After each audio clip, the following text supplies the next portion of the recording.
Thank you very much, Pete. Great job you're doing, too. Fantastic job. I've never walked into a room so silent before. This is very... Oh, don't laugh. Don't laugh. You're not allowed to do that. You know what? Just have a good time. And if you want to applaud, you applaud. And if you want to do anything you want, you can do anything you want. And if you don't like what I'm saying, you can leave the room. Of course, there goes your rank. There goes your future. But you just feel nice and loose, okay? Because we're all on the same team. And I was told that, sir, you won't hear a murmur in the room. I said, we got to loosen these guys up a little bit. So you just have a good time. But I want to thank Secretary Hegseth and General Kane, General Raisin Kane for a reason, they call him that. When I heard his name, I said, you're the guy I'm looking for. The Joint Chiefs of Staff and so many others in this room who together represent the greatest and most elite fighting force in the history of the world, the United States military.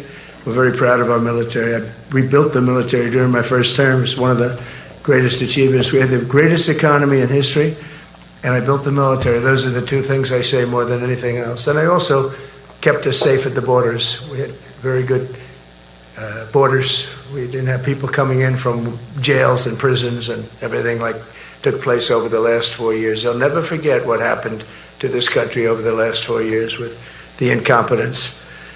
There could be no higher honor than to serve as your commander-in-chief. It is a great honor. I look at you, you're just incredible people. Central casting, I might add. To each and every one of you, I thank you for your unwavering devotion to the armed forces and to the country that we've all sworn a sacred oath to defend. We all have that oath, every one of us. I'm thrilled to be here this morning to address the senior leadership of what is once again known around the world as the Department of War. I know Pete spoke about it. He gave a great speech, I thought. Great speech. I don't want him to get so good. I hate that. You know? No, I hate it. I almost fired him. I said, you can't, I don't want to go on after that. No, he gave a great speech, but he talked about Department of War. We were sitting there. I said, didn't it used to be called the Department of War? And he goes, yes, sir. They changed it like in the early 50s. So we won the First World War. We won the Second World War. We won everything in between and everything before that. We only won. And then we went, in a way, woke. That was probably the first sign of wokeness. And we changed it to defense instead of war. And I said, what do you think? How do you think if we changed it back? Would that be a nice idea? And Pete loved it immediately. Some people thought about it. You know, they gave it a little thought. But in the end, we did it. And I have to be honest, it's so popular. I thought it would be met with fury on the left. But they're sort of giving up, I must be honest with you. They've had it. They've had it with Trump. They've been after me for so many years now. Here we are. Here we are. Come to the White House anytime you'd like. No, they've given up. They're bad, a lot of bad people. But all over, it's been so popular. It's been very popular. I really thought that we were going to have to sort of fight it through. There's been no fight. There's been no fight. Like what I called the Gulf of America, the Gulf of America, because to me it was always the Gulf of America. I could never understand. We have 92% of the frontage, and for years, actually 350 years, they were there before us.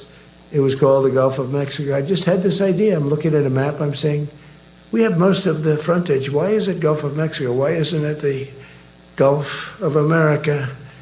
And I made the change, and it went smoothly. I mean, we had a couple of fake news outlets that refused to make the change. And then one of them, AP, took us to court, and we won. And the judge, who was a somewhat liberal judge, said, the name is the Gulf of America, because AP refused to call it the Gulf of America. They wrote, they're not a good outfit, by the way. They call it the Gulf of Mexico. I said, no, the Gulf of America is the name.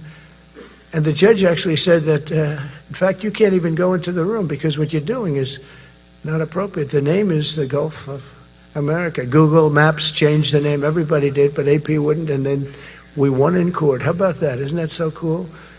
The Secretary Hegseth beautifully described the name change reflects far more than the shift in branding. It's really a historic reassertion of our purpose and our identity and our pride. That's when we go with the word war. And we want war because we want to have no wars, but you have to be there, and sometimes you have to do it. I have settled so many wars since we're here. We're here almost 9 months, and I've settled 7, and yesterday we might have settled the biggest of them all, although I don't know. Pakistan, India was very big. Both nuclear powers, I settled that. But yesterday could be the settlement in the Middle East. That hasn't happened for 3,000 years. I said, how long have you been fighting? 3,000 years, sir. That's a long time. But we got it, I think, settled. We'll see. Hamas has to agree. And if they don't, it's going to be very tough on them, but it is what it is. But all of the Arab nations, Muslim nations have agreed. Israel has agreed. It's an amazing thing. It just came together. War is very strange. You never know what's going to happen with war. The easiest one of them all is Putin. I said, number one, it's a war that would have never happened if I were president, if the election weren't rigged. If I were president, that war would have never happened. Not even a little chance. And it didn't happen for 4 years.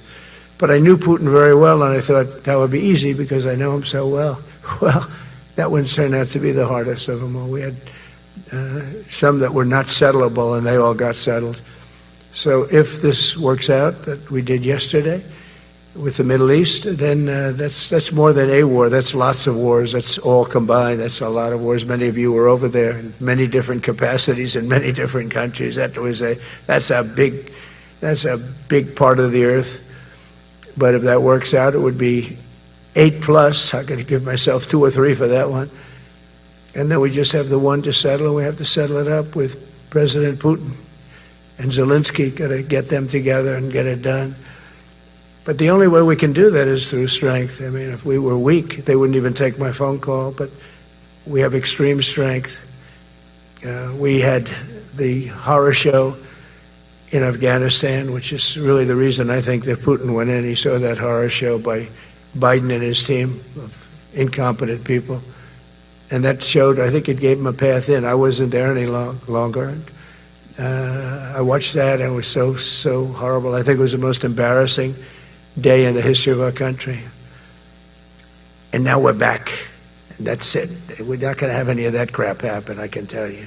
That was terrible, so terrible. Together we're reawakening the warrior spirit, and this is a spirit that won and built this nation, and from the cavalry that tamed the Great Plains to the ferocious, unyielding power of Patton Bradley and the great General Douglas MacArthur. These are all great men.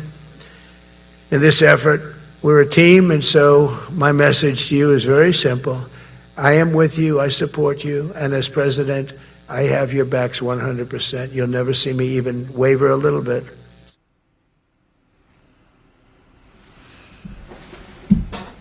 I don't hear it. Doing so well. Together over the next few years, we're going to make our military stronger, tougher, faster, fiercer, and more powerful than it has ever been before. I rebuilt our nuclear, as you probably know, but we'll upgrade that also and just hope we never have to use it. We have to hope we never have to use it because the power of that is so incredible. I see things I don't think they'd show it to you. I really wouldn't want them to show it to you.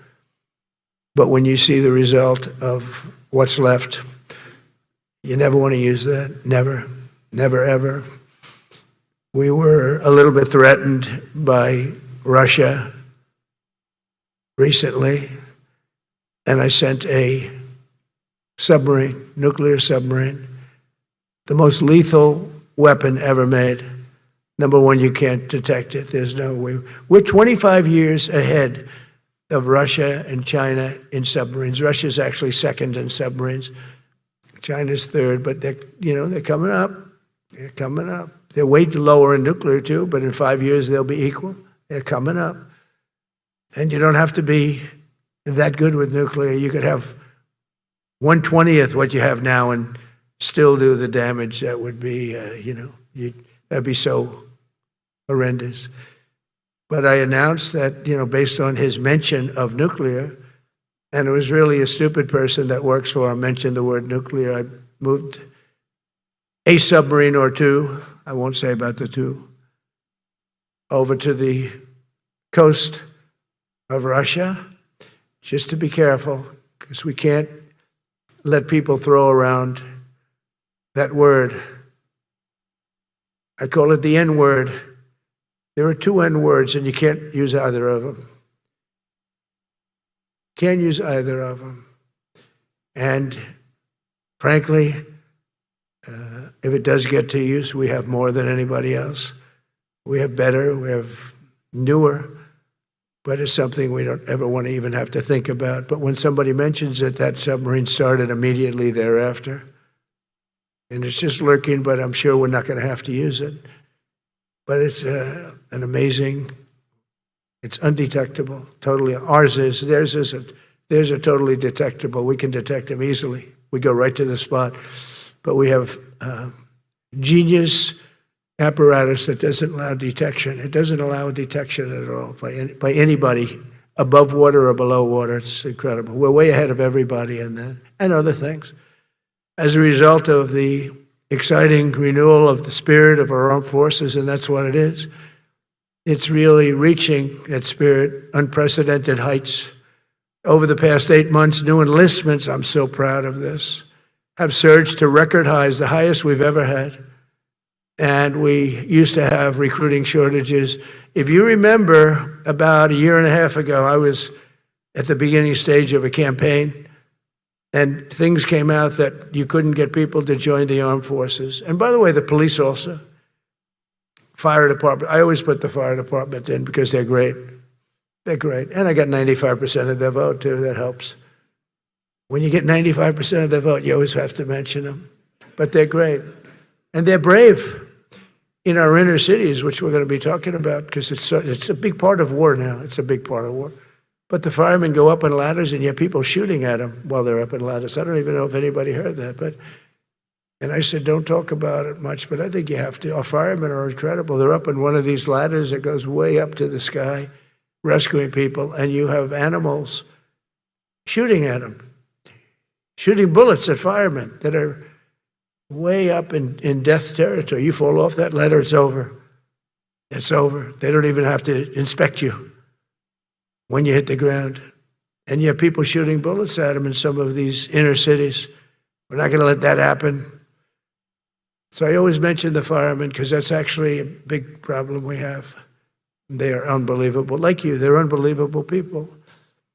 For the first time on record in 2025, the Navy, Air Force, and Space Force all met or surpassed their recruiting goals 3 months early. That never happened before.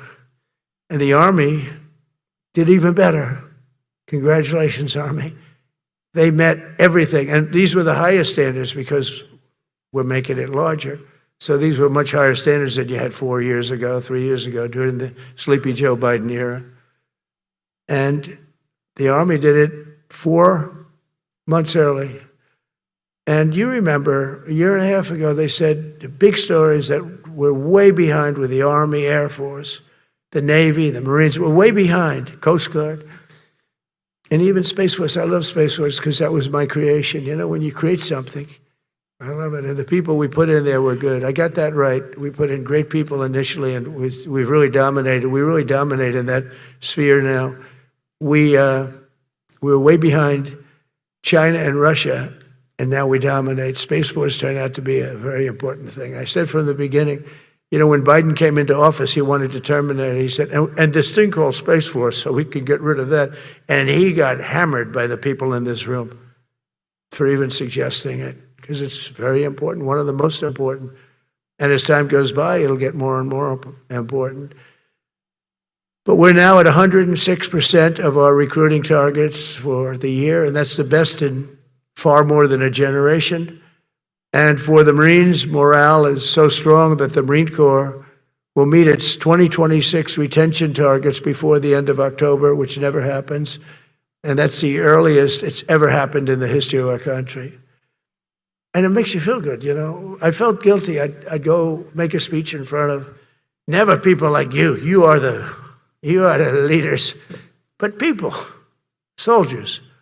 And I felt embarrassed because there'd be stories about, we couldn't fill up our Army, Navy, Air Force. We couldn't fill them up. And it was headlines.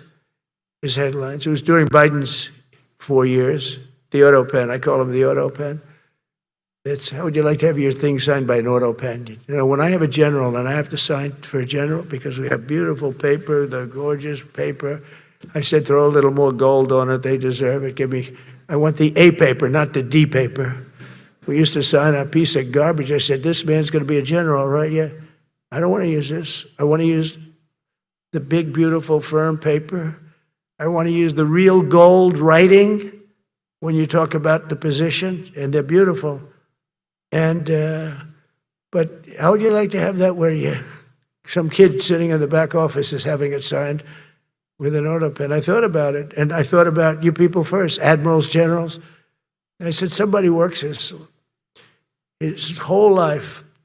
He gets into maybe the academies or wherever, but however you got there, and you go through years of work, and now you become an admiral or a general or whatever. And when you do, the President of the United States signs your commission, as you know, and that commission is beautifully displayed. And I sign it. Actually, I love my signature. I really do. Everyone loves my signature. But I signed it very proudly, and I always think to myself, how can you have an auto pen sign this? It's just so disrespectful. To me, it's just totally disrespectful. And it turned out that almost everything he did was signed by auto pen, except for when he gave his son, Hunter, pardon. He signed that one. And that's actually the worst signature I've ever seen. That was the bad. The auto pen looks much better. But as leaders, our commitment to every patriot who put on the uniform is to ensure that American military remains the most lethal and dominant on the planet, not merely for a few years, but for the decades and generations to come, for centuries. We must be so strong that no nation will dare challenge us, so powerful that no enemy will dare threaten us, and so capable that no adversary can even think about beating us. And we've had it recently. I had India and Pakistan were going at it, and I called them both. And in this case, I used trade. I'm not going to trade with you. You start two nuclear nations, big nuclear. And then, no, you cannot do that. I said, yes, I can. You go into this frickin' war that I'm hearing about. Actually, they just shot down 7 planes. 7 planes, it was starting. There's a lot of bad blood. And I said, you do this, there's not going to be any trade. And I stopped the war. It was raging for 4 days, but that was just the beginning. And we stopped it. It was a great thing. And the Prime Minister of Pakistan was here, along with the Field Marshal, who's a very important guy in Pakistan. And he was here 3 days ago. And I didn't even realize it as beautiful as he said it, but he said that to a group of people that were with us, 2 generals, but a group, he said, this man saved millions of lives because he saved the war from going on, and that war was going to get very bad, very, very bad. President Trump saved millions and millions of lives. That was a bad war. And I was very honored. I loved the way he said it. Susie Wiles was there. She said that was the most beautiful thing. But we saved a lot of them. Saved a lot of them. Even in Africa, we saved the Congo with Rwanda. They've been fighting for 31 years, 10 million people dead. I got that one done. And very proud of it. So if this works out, we'll have 8. 8 in 8 months. That's pretty good. Nobody's ever done that. Will you get the Nobel Prize? Absolutely not. They'll give it to some guy that didn't do a damn thing. They'll give it to a guy that wrote a book about the mind of Donald Trump and what it took to solve the wars. And he'll get the Nobel Prize will go to a writer. No, but well, let's see what happens. But it's be a big insult to our country. I will tell you that. I don't want it. I want the country to get it. But it should get it because there's never been anything like it. Think of it. So if this happens, I think it will. I don't say that lightly because I know more about deals than anybody. This is what my whole life was based on. And they can change, and this can certainly change. But we have just about everybody. We have one signature that we need, and that signature will pay in hell if they don't sign. I hope they sign for their own good and we create something really great. But to have done 8 of them is just like such an honor. And then we have Putin and Zelensky. The easiest one of them all. I said, that one I'll get done. I thought that was going to be first. The others were much harder, some of them. Azerbaijan this was going on for 36 years. They said, it's not solvable, sir. Don't do it. I said, I will do it. I will do it. And I got on the phone with the 2 countries. They were great. They were great. I knew immediately. I knew as soon as I started talking to them, we're going to solve that war. And we did. Now they're so happy. Now they're friends. One said he's been president for 32 years, 22 years. He said, for 22 years, I did nothing but kill his people. They were in the room together at the Oval Office. And they started off spread like this. I have the beautiful Resolute desk. And one was here, and one was here. You couldn't get further away. That's the furthest I've ever seen 2 people in front of me. And as the hour went by, they got closer, closer, closer. And at the end of the hour, we had it done. And they hugged and hugged and hugged. And I said, that's so nice, and you're going to remain friends. And I spoke to them, one of them the other day. He said, no, he's now my friend. But for 22 years, he's been the head of Azerbaijan for 22 years. And the other guy, great guy too, 7. And that war, that was a war that was not solvable. He said for 7 years. The other one said for 22 years. All I did was kill his people. That's all I've done. I said, well, we're going to put a stop to that. So we solved that. So it's a great thing. It's a great feeling. You're saving Kosovo and Serbia. You're saving so many lives doing this if you can do it. But our people deserve nothing less than the very best, and we're never going to let them down. And if we can solve wars instead of you having to fight wars, wouldn't that be wonderful, right? Wouldn't that be wonderful? That's why one of the first executive orders I signed upon taking office was to restore the principle of merit. That's the most important word. Other than the word tariff. I love tariffs. Most beautiful word. But I'm not allowed to say that anymore. I said tariff is my favorite word. I love the word tariff. We're becoming rich as hell. We have a big case in front of the Supreme Court, but I can't imagine. Because this is what other nations have done to us. And we have, great legal grounds. But you still have a case. It would be very bad if something happened. But I said, my favorite word in the English dictionary is the word tariff. And people thought that was strange. And the fake news came over and they really hit me hard on it. They said, what about love? What about religion? What about God? What about wife, family? I got killed when I said tariff is my favorite word. So I changed it. It's now my 5th favorite word. And I'm okay with that. I'm okay with that. But they hit me hard. But it is. When you look at, we've taken in trillions of dollars. We're rich again. And there'll never be, when we finish this out, there'll never be any wealth like what we have. Other countries were taking advantage of us for years and years. You know that better than anybody. And now we're treating them fairly. But the money coming in is, we've never seen anything like it. The other day they had $31 billion that they found, $31 billion. So we found $31 billion and we're not sure from where it came. A gentleman came in, a financial guy. I said, well, what does that mean? He said, we don't know where it came. I said, check the tariff shelf. No, sir, the tariffs haven't started in that sector yet. I said, yes, they have. They started 7 weeks ago. Check it. Comes back 20 minutes later. Sir, you're right. It came from tariffs. 31 billion. That's enough to buy a lot of battleships, Admiral, to use an old term. I think we should maybe start thinking about battleships, by the way.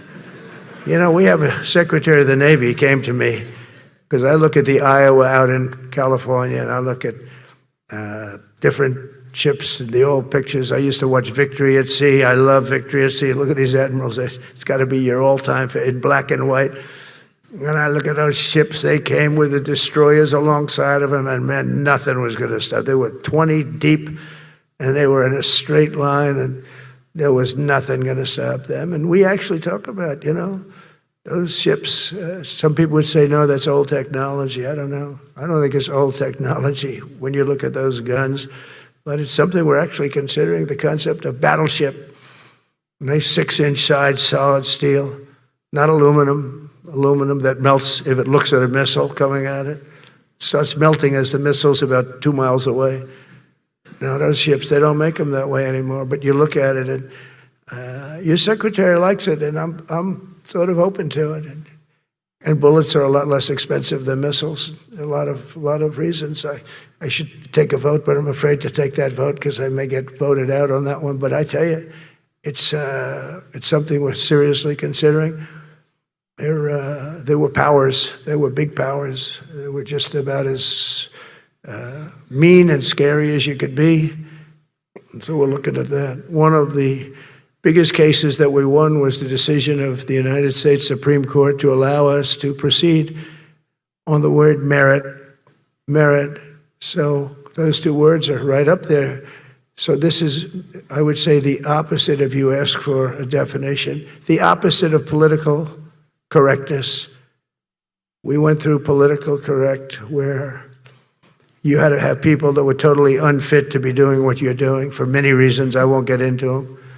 But for many reasons, they were unfit.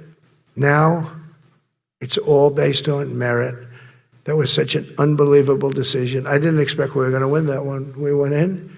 We said we need it. We went in for colleges, where kids with a C average are getting into the best colleges, and the kids with A averages won't get in, and kids with the highest boards and the highest marks and the best marks couldn't get into the best schools, and people that had not good boards and not very good marks, okay, but nothing special, they were getting into our best colleges. I said, this is just crazy. You can't run a country like this. And it was lingering for years, and it got to the Supreme Court, and we won that decision. Merit, everything's based on merit. You're all based on merit. We're not going to have somebody taking your place for political reasons because they are politically correct, and you're not. We take the people that are going to do the best job. That's all. It's very simple. And that's the way our country was built. We were built on merit. We got away from it for a long time.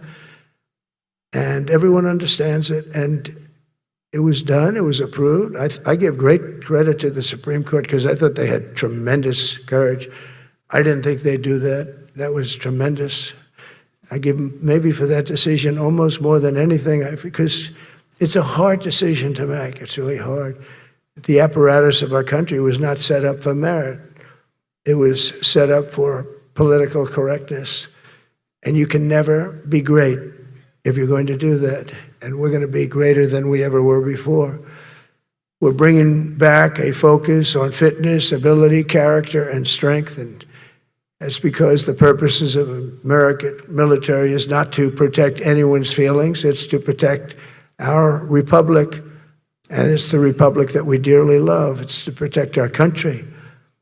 We will not be politically correct when it comes to defending American freedom. And we will be a fighting and winning machine. We want to fight, we want to win, and we want to fight as little as possible. You have to count on people like me to keep you out of wars because we don't want to go into wars. Many of the wars that I just told you about, we could have entered those wars and settled them in a different way, lose a lot of our troops.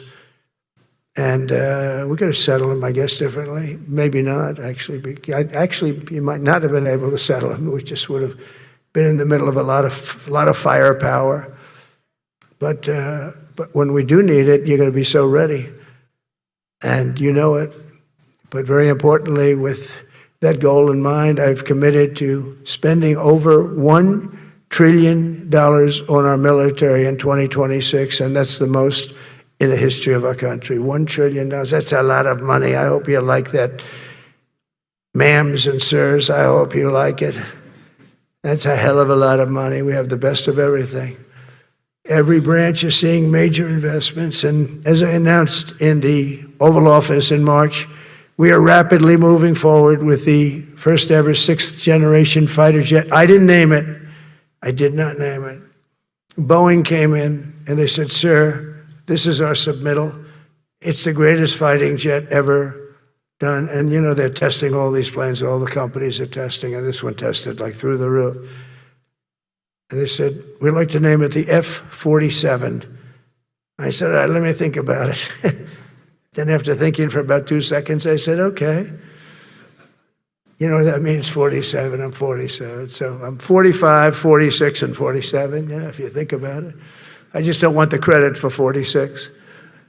I don't want to have their open borders and people coming in from all over the world, including jails and mental institutes. I don't want that on my record, but I like having it. We're investing tens of billions of dollars in modernizing our nuclear deterrence capabilities like never before. And we've begun construction on what we call the Golden Dome missile defense shield. It'll be the most sophisticated in the world. You watched it do well until they had some problems at the end with a little bit of a lack of ammunition, defensive ammunition, but they've got that taken care of. But I tell you, it's what we're doing is so good, and we deserve it. You know, we help other countries with it. We don't have it ourselves. And Canada called me a couple of weeks ago. They want to be part of it.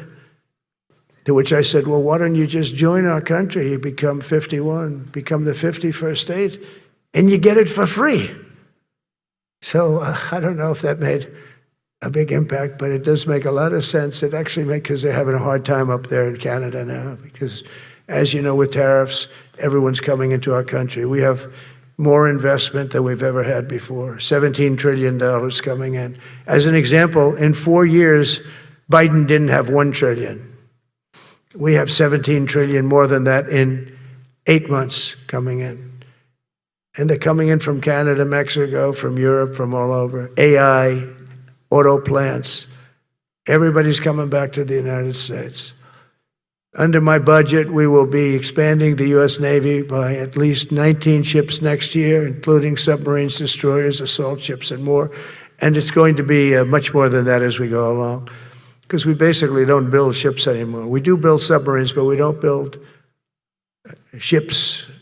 Do you know in the Second World War, they were freighters and different types, but we were doing a ship a day, and now we don't do ships. And I'm not a fan of some of the ships you do. I'm a very aesthetic person, and I don't like some of the ships you're doing aesthetically. They say, oh, it's stealth. I said, that's not stealth. An ugly ship is not necessary in order to say you're stealth.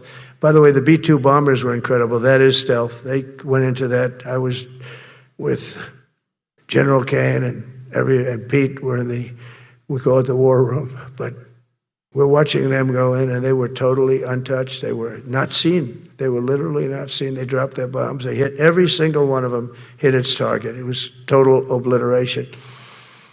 CNN, when we came back, fake news CNN, oh, their camera just went off. Look, you know, their camera, every time I mention, they turn the camera off because it's never, they have some scammer reporter who started saying, without any knowledge, said, he may not have hit the targets as well as they thought. It may not have been obliteration. He did hit the targets, and I got to give us a little credit, right? It was obliteration, it turned out. The Atomic Energy Commission said it was. You're watching President Trump address all the flag officers of the United States military at Quantico, the Marine base down there. We're going to cover this into its conclusion, and then we will start the war room. Them. But they had, I guess, a beam going right into these chutes. Every single one of those bombs went right down those chutes into a granite mountain. I think it's the last time they're going to build air chutes. They had these air chutes that were nice, beautiful. They were meant for us. But it was total obliteration. And now they give us credit for that. But these people were phenomenal. I tell you, for the Air Force people here, you can be very proud. That B-2, we just ordered a lot of new ones and updated ones, but I'd take the other ones. Let me tell you, they couldn't have worked any better. So they flew for 37 hours total, back and forth, no stops, no nothing. We had 52 tankers loading them up, and that's a job I wouldn't necessarily want too much, flying a tanker loaded up with hundreds of thousands of gallons of fuel. I don't know if I'd do that job, General. I asked the question, what happens if it gets hit? Sir, you don't want to know about that, right? I don't want to know about that. But those guys, they just hear us. They're incredible. I had them all to the Oval Office.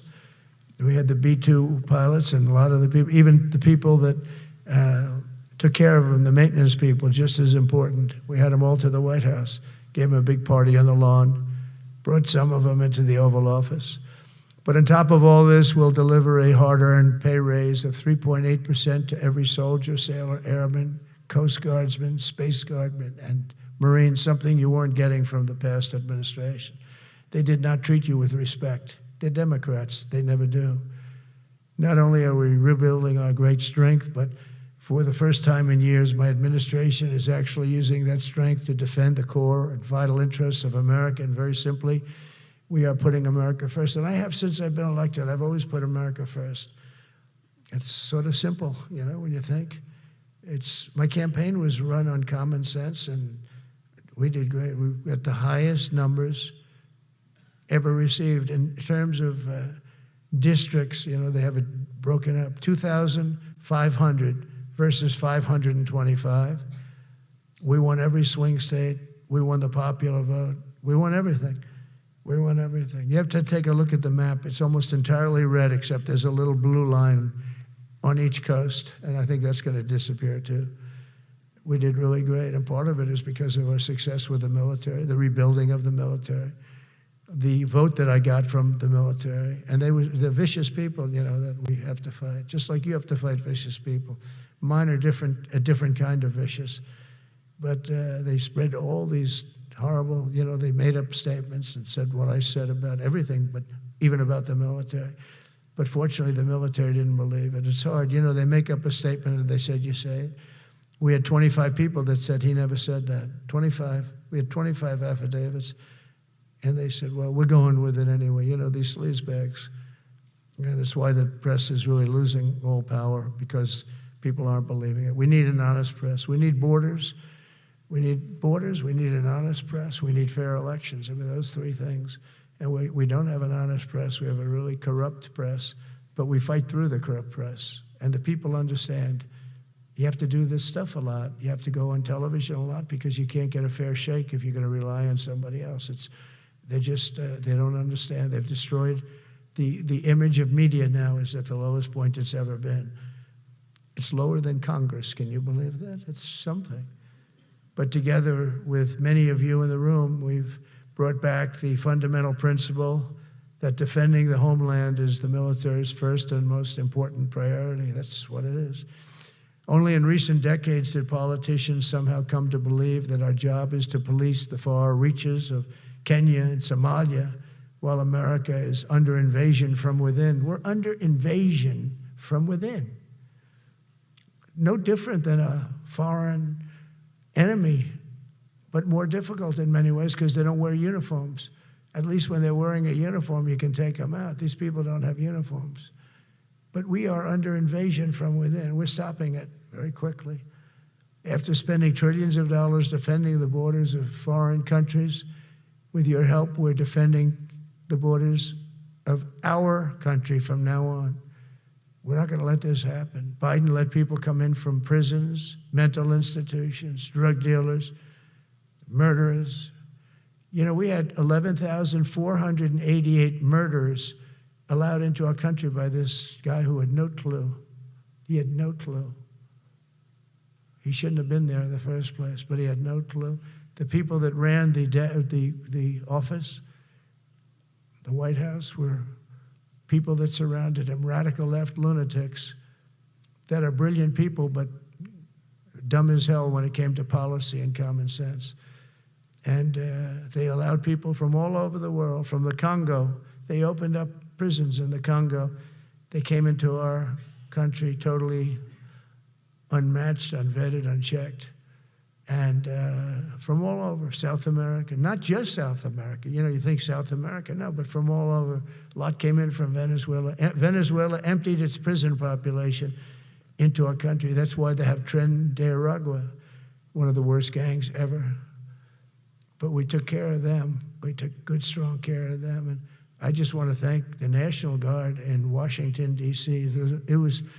It's embarrassing to say this. Now I can say it because we solved it. But Washington, D.C. was the most unsafe, most dangerous city in the United States of America, and to a large extent beyond, and beyond that.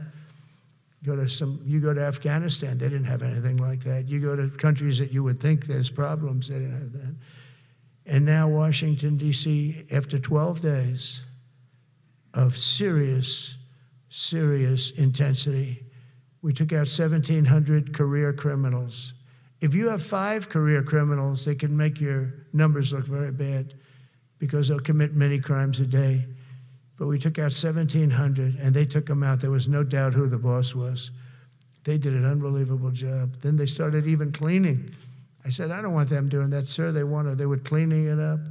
I drove through it 2 days ago. It was beautiful. People are walking down the street holding hands, man and wife, coming from Iowa. They're not worried about being shot. Washington, D.C. is now a safe city. In fact, I went out to dinner with my crew. I haven't done that. In theory, I wouldn't do it. And I felt totally safe. And nobody's been attacked. Nobody's been hurt. Washington, D.C. went from our most unsafe city to just about our safest city in a period of a month. We had it under control in 12 days, but give us another 15, 16 days, it's perfect. And people other than politicians that look bad, they think, the Democrats run most of the cities that are in bad shape. We have many cities in great shape too, by the way, I want you to know that. But it seems that the ones that are run by the radical left Democrats, what they've done to San Francisco, Chicago, New York, Los Angeles, they're very unsafe places, and we're going to straighten them out one by one. And this is going to be a major part for some of the people in this room. That's a war too. It's a war from within. Controlling the physical territory of our border is essential to national security. We can't let these people in. We had no people enter in the last 4 months, 0. Even I can't believe that. We had millions coming in, pouring in. 25 million all told, and of those 25 million, many of them should never be in our country. They would take their worst people and their people from prisons and jail, and they'd put them in a caravan and they'd walk up. CNN was interviewing one person. Oh, why are you coming? I want freedom. Good. Were you in jail? Yes. For what? Murder. I said, you had to see this anchor, a young woman. She's like, I couldn't believe. She'll probably lose her job, but because the left doesn't want to hear that. But we're running it based on common sense and based on love of our country. But I want to salute every service member who has helped us carry out this critical mission. It's really a very important mission. And I told Pete, we should use some of these dangerous cities as training grounds for our military, National Guard, but military. Because we're going into Chicago very soon. That's a big city with an incompetent governor, stupid. They threw him out of his family business. He was so stupid. I know the family. He becomes governor. He's got money. Not money that he made, but he ran for governor, he won, and now he criticizes us all the time. And last week they had 11 people murdered, 44 people shot. The week before that they had 5 people murdered, 28 people shot. Every weekend they lose 5, 6. If they lose 5, they're considering it a great week. They shouldn't lose any. You shouldn't lose any. This is civilization. And he's always up there saying, we're in very good shape. We don't need the military. No, they need the military desperately. How about Portland? Portland, Oregon, where it looks like a war zone. And I get a call from the liberal governor. Sir, please don't come in. We don't need you. I said, well, unless they're playing false tapes, this looked like World War II. Your place is burning down. I mean, you must be kidding. Sir, we have it under control. I said, you don't have it under control, Governor, but I'll check it, and I'll call you back. I called her back. I said, this place is a nightmare. It's certainly not the biggest, but it's one of the worst. It's brutal. They go after our ICE people, who are great patriots and tough job too, but they love it. They love it because they're cleaning up our country.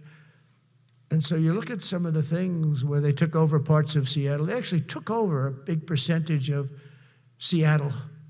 Think of that. You remember that. That was a while ago. And I sent in the troops, and they were gone. As soon as I sent them in, when we send in the troops, if you have a real leader that says you got to do what you have to do, I put that out the other day. You got to do what you got to do because we don't want our people hurt as they stand by. I was watching during Biden, there were troops standing up like this, brave, standing up at attention, the way I should stand all the time. And I'm like this, and people are standing, and their mouth is this far away from their mouth, and they're spitting at him, and they're screaming at him. And that soldier standing there, he wants to knock the hell out of the person, but he's not allowed to do anything. So they just stand there and they get abused. And a woman was this far away from his face, and she starts spitting in his face, and he's not allowed to do anything. If it's okay with you, generals and admirals, I've taken that off. I say, they spit, we hit. Is that okay? I think so.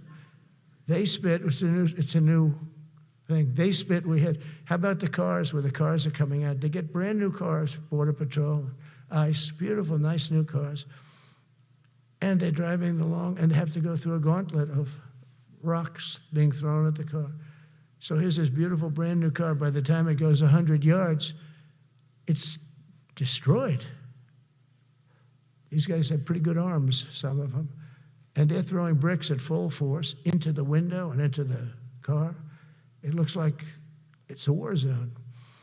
And I said, never let that happen again. From now on, if that ever happens, and I say it here, you get out of that car and you can do whatever the hell you want to do. Because those people are, you can die from that. Those bricks go through the windows. You can die. They'd like it to. They'd like it to go through the window. But this was a couple of months ago. They just kept driving and bricks are hitting the car. And I said, why aren't they stopping? Because they were under orders from the past administration, never stop. But that's different with us. We stop. And since I gave that order, we haven't had that problem. It's very interesting. It's amazing. It's just like in Venezuela, you've seen the boats going. We can't find any more boats.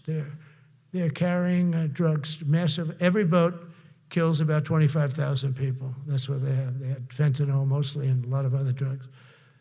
And we take them out, and we've taken out 4.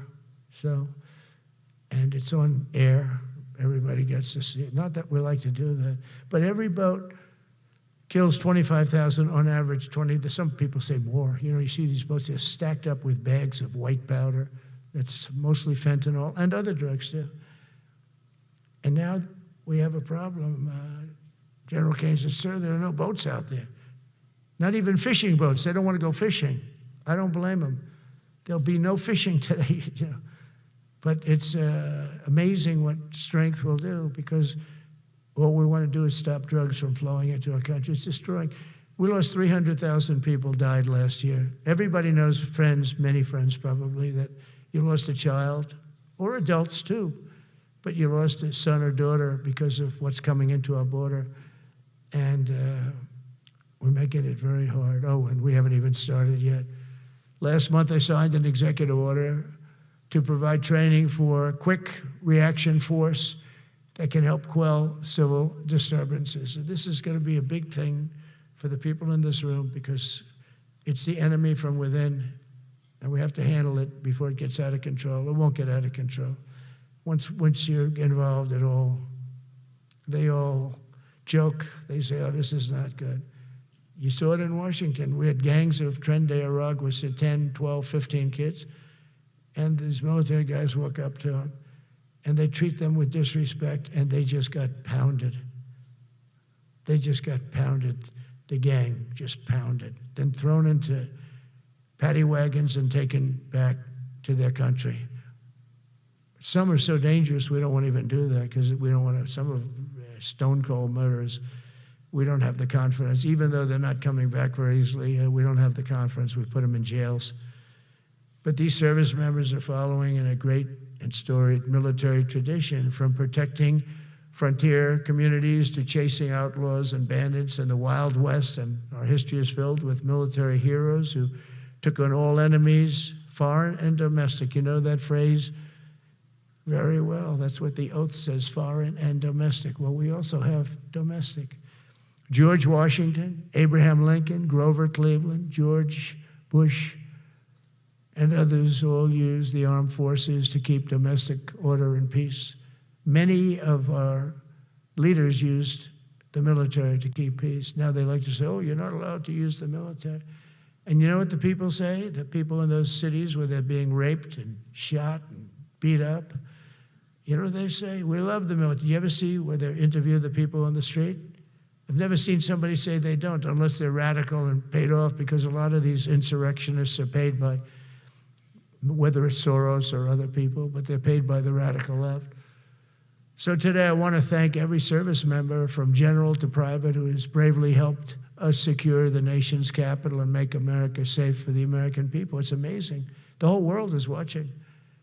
Everybody in the White House, they come up to me, young women, sir, thank you. I know immediately what they're thanking. They don't have to say it. They walk to work now to the White House. We haven't had a crime in Washington in so long because we got the careers. We call them the careers. We got these lunatics out, and they'll never be any good. You know, I hate to tell this to the liberal media. You could spend time with them. You could do whatever you want. You could send them to the finest schools, which they couldn't get into anyway, mentally.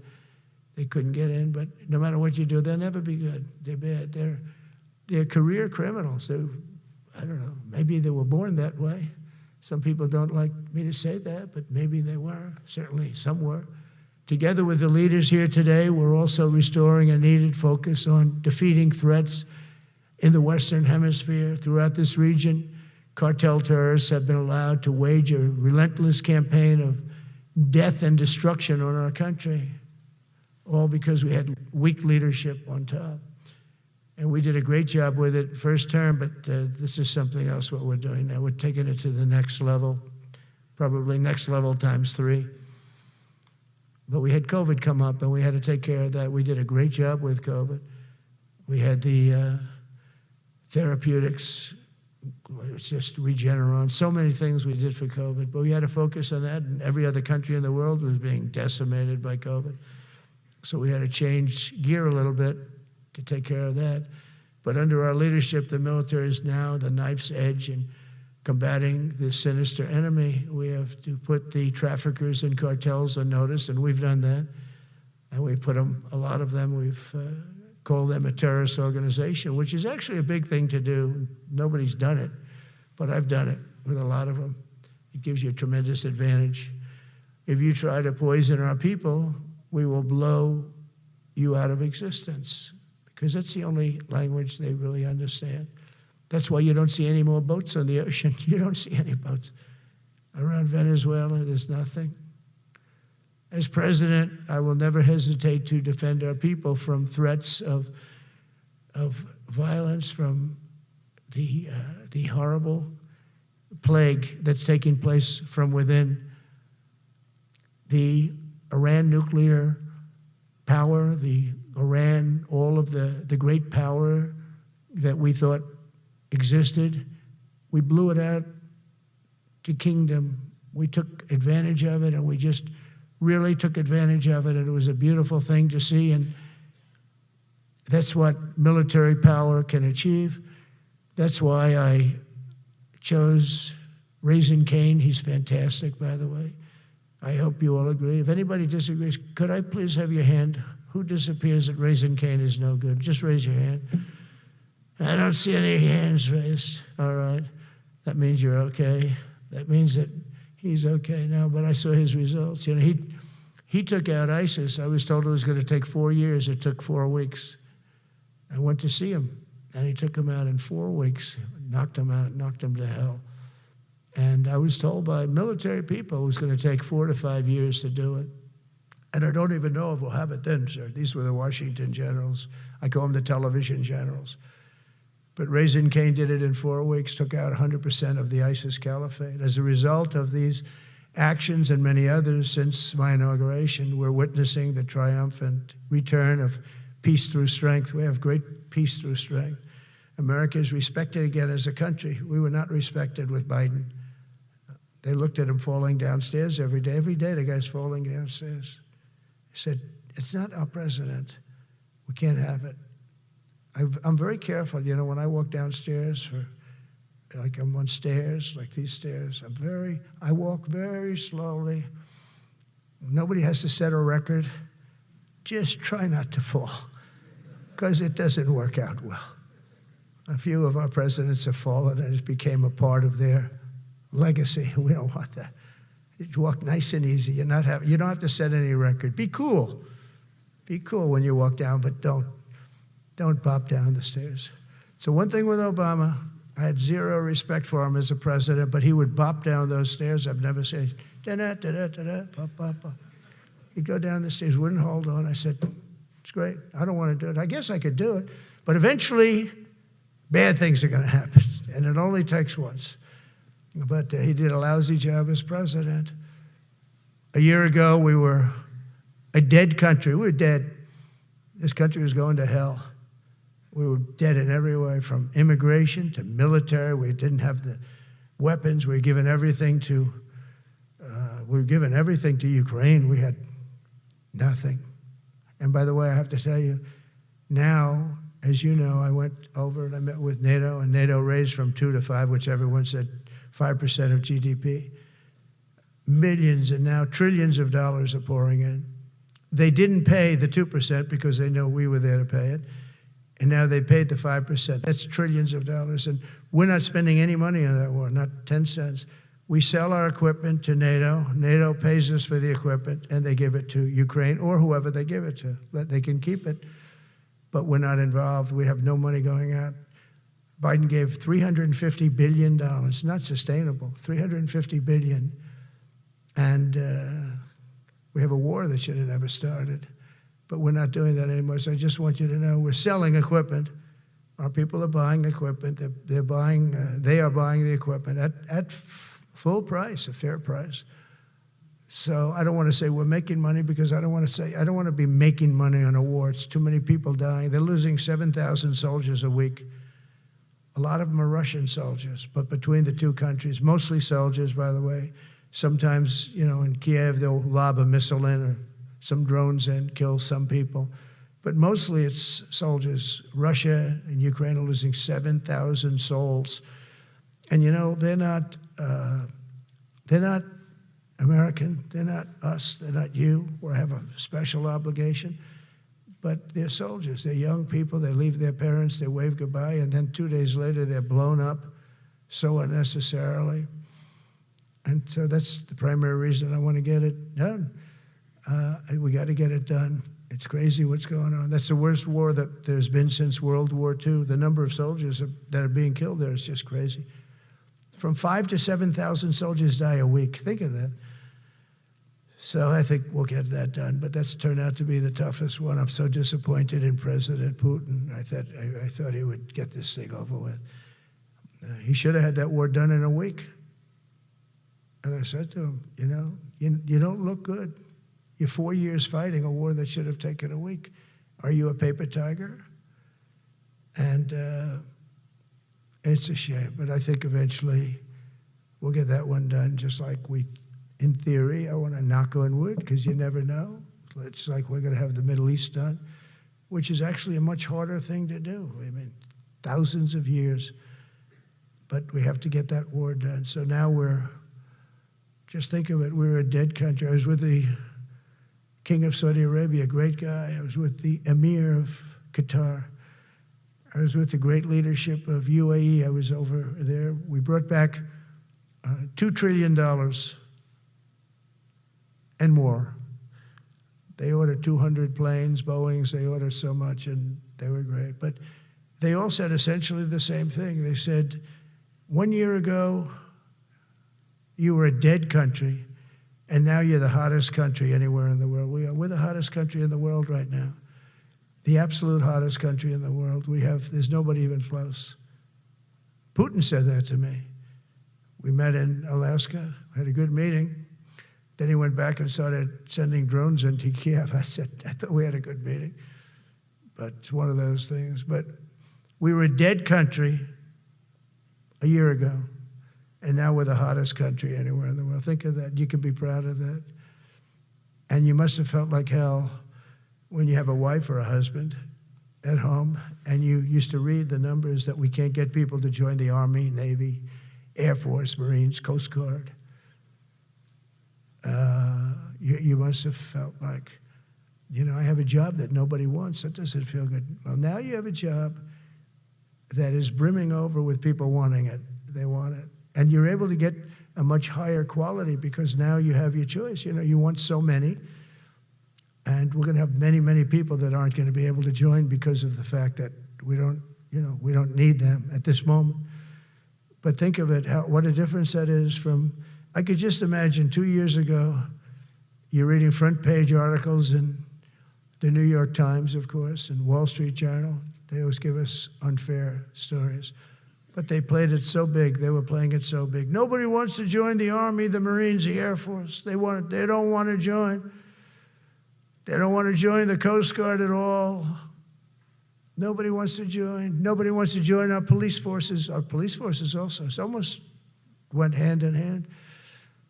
And I used to say, boy, I'm speaking in front of the military today, and it's embarrassing because I'm speaking in front of people who have a job that other people don't want, but now you have a job that everybody wants. So I think that has to make you feel good. It's one of the reasons I love being here today, because I wanted to say that. I have to say that everybody wants to be in the Army, the Navy, the Air Force, the Marines.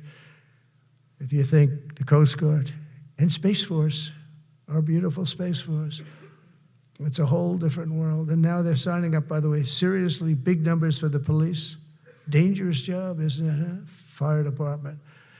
But that's the paving the way for progress once thought almost impossible. I mean, a year ago, you wouldn't have thought that was possible. A year ago, they were talking about making the military smaller because they can't get the people to join. We're thinking about making it larger because we have so many people. And it's nice to be able to cut people because of merit that aren't really qualified for any reason, a physical reason, a mental reason. You don't have to take them anymore because you have the pick of the litter, and they all want to be with you. They all want your job. They want to be with you. They want to work with you. They'll even take your job, Got to be a little bit sharp. You got to watch it. But everybody wants to be doing what you're doing now. What a difference when I speak to you, and I can say that as opposed to a couple of years ago when I was talking to rooms where they were desperate to get people and they couldn't get them. What a difference a presidential election can make. That's all it is. It's just a presidential election.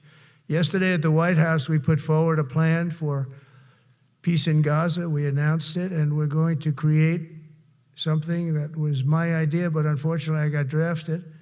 It's going to be called the Board of Peace, and it's going to reign over that territory, and we're going to get that done. And they asked if I'd be the chairman of the Board of Peace. I wasn't counting on that. I had the idea for the Board of Peace, but I said yes, and I guess because of that, every leader, everybody wants to be on the Board of Peace, and we're going to watch over that very volatile part of the world and keep it non-volatile, so you don't have to get involved. We want to save you for other things or save you for nothing from that standpoint. We don't want you fighting wars, but if you have to, you're the most lethal fighting force in the world. And I would say that even 2-3 years ago, but now I say it with great enthusiasm. It's so true. And we're striving tirelessly to end the terrible war in Ukraine. And as you know, we're also working hard to get the allies to share more of the burden of our defense. Much of that has really already taken place.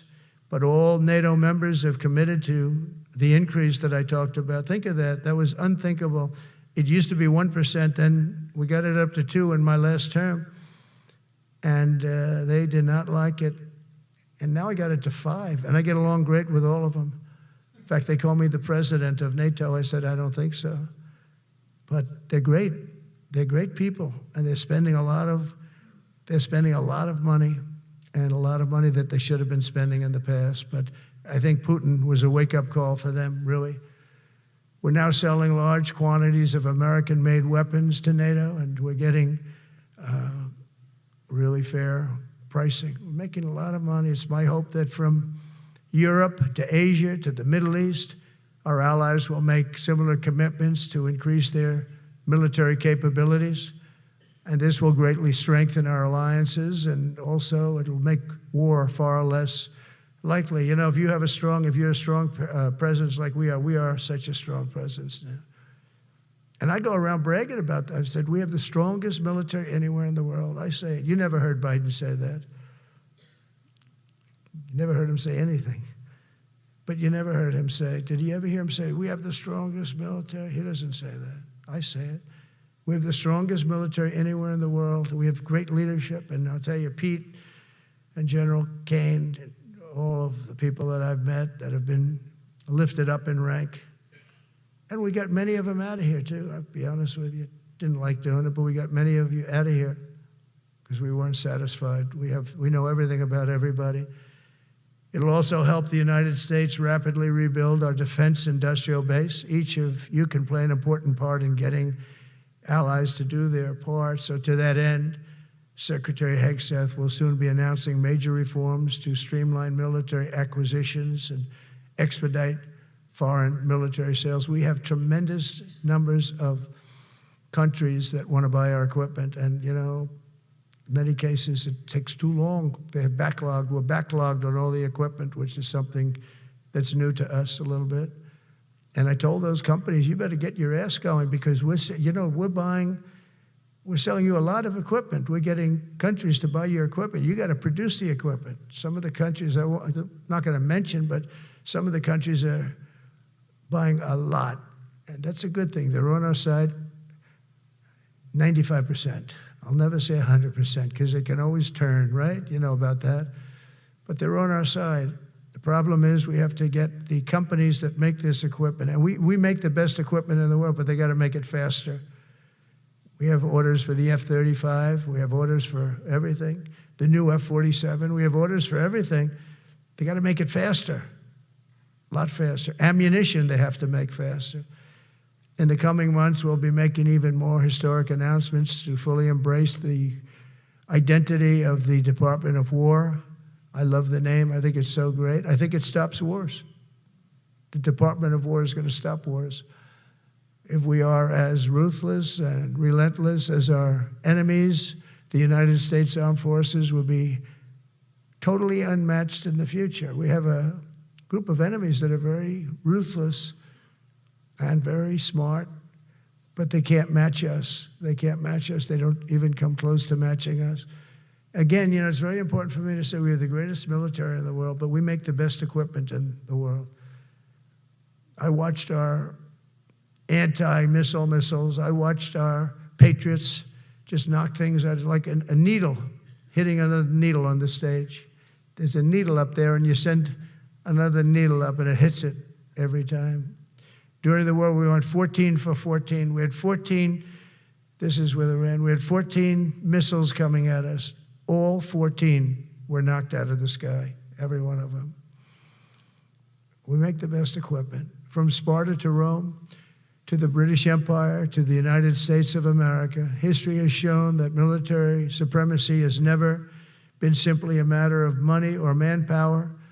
At the end of the day, it is the culture, spirit of our military that truly sets us apart from any other nation. Our ultimate strength will always come from the fierce people and those brilliant people with such pride and the unbending will and the traditions of excellence that have made us the most unstoppable force ever to walk the face of the earth. And that's what we are. Remember, we never want to use it, but we have the most powerful nuclear capability, and I call it nuclear deterrent of any other country. Nobody close. The men and women in this room inherit the legacy built and won by Washington and Jackson, Grant and Pershing, Eisenhower and Patton, Nimitz and LeMay.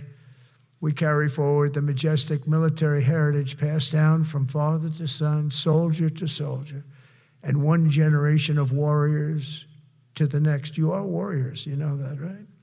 You're great warriors, or you wouldn't be in this room. You're the best of the best. From Concord Bridge to Fort McHenry, from Gettysburg to Manila Bay, from Normandy to Sicily, and from the jungles of Vietnam to the dusty streets of Baghdad, America's military has charged into hellfire, climbed up jagged mountains, crossed roaring oceans, and thundered across open deserts to defend our flag, our freedom, and our homeland. Nobody does it like you. Now we are discovering American muscle, reasserting American might, and beginning the next story chapter in American military legends and lore. That's Lore. It is lore. When it comes to defending our way of life, nothing will slow us. No enemy will stop us. They cannot stop us. And no adversary will stand in our way. They won't stand in our way. We don't want them to stand in our way. We don't want to even put them in that position, but they're not going to stand in our way ever again. You'll never see 4 years like we had with Biden and that group of incompetent people that ran this country that should have never been there. Because we had the United States military, the best, the boldest, the bravest that the world has ever seen, that the world has ever known. With leaders like we have right here in this beautiful room today, we will vanquish every danger and crush every threat to our freedom in every generation to come, because we will fight, fight, fight, and we will win, win, win. I want to just thank you once again, and God bless the United States military, and God bless America. God bless you all. Thank you very much. Thank you.